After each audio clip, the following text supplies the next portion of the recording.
If you've spent any time in the corporate world in the last few years, you might be familiar with the town hall meeting.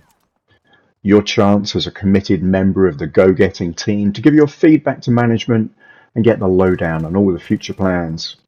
If you're young and keen, you might take the chance to show the boss how hyped you are by asking important questions.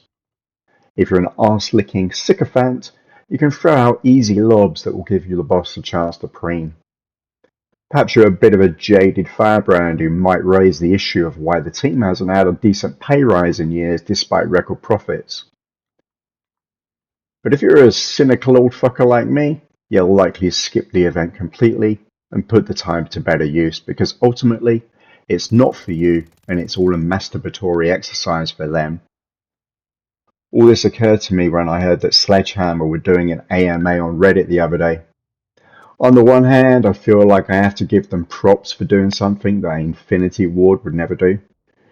Infinity Ward can barely conceal their contempt for the COD player base, and I'm pretty sure they'd sell their firstborn sons if they could replace the Gestalt temperament of the COD community with that of those who play My Little Pony. So SHG giving us the chance to give feedback and get us the answers to some important questions sounds great. There are technical issues with the game that the community wants fixing, features we want adding, and it's good to know what the development team is actually listening.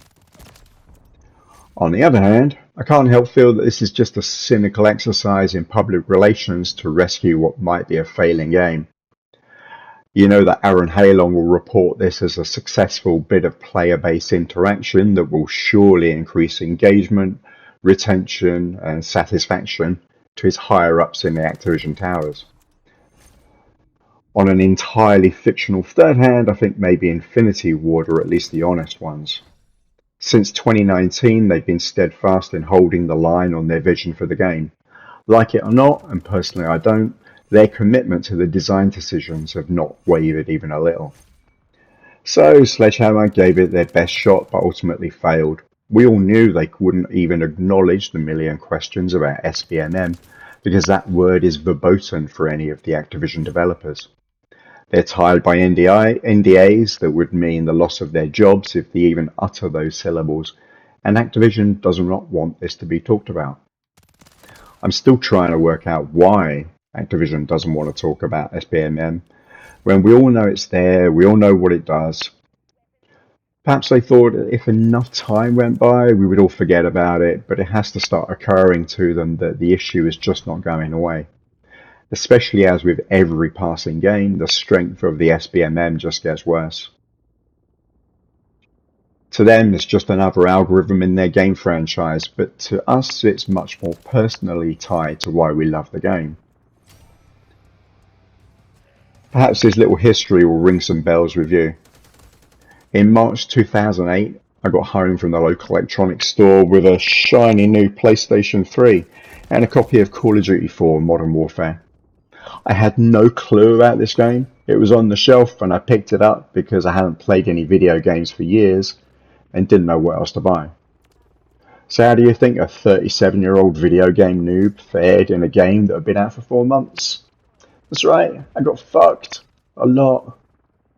Now, the first comment I got on my last video about being fucked in MW3 was the entirely predictable and moronic skill issue.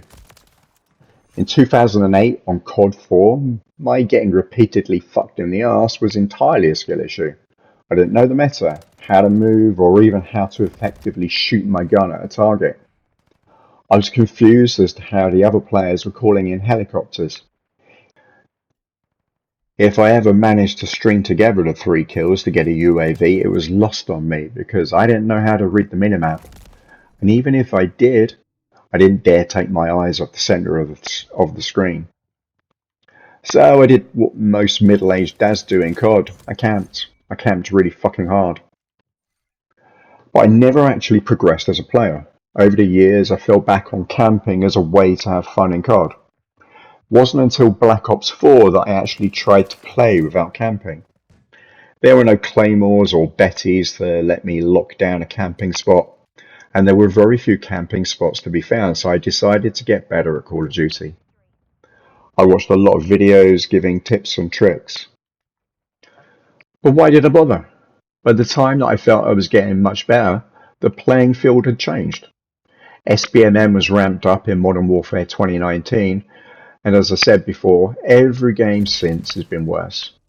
But with the current state of matchmaking, I don't think I can actually get any better at COD. I found this quote from John Danaher, a high-level Brazilian jiu-jitsu coach.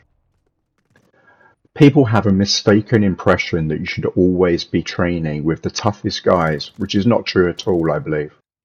About 80 to 90% of your training should be people who are significantly of a lower skill level than you are. And as you get into competition mode, you start rolling with guys who are on your own skill level or a little better. But I do believe it's a common misunderstanding that you should always be training with people better than yourself. It's very, very hard to develop your technical skills on people that are better than you. You'll develop your defensive skills, but ultimately the point of jiu-jitsu is to defeat people and not to become difficult to submit. So there is the common misunderstanding. To be the best, you have to train with the best. Yes, to some degree, I believe it's important in your early days in training to feel what quality jiu-jitsu feels like, so you need to roll with someone good. But as you progress, I always believe that around 80% of your training should be with significantly lower level people than yourself, so you can practice new techniques and you can expand your repertoire. You can do these things when you go into the nail with someone of your own skill level. End quote.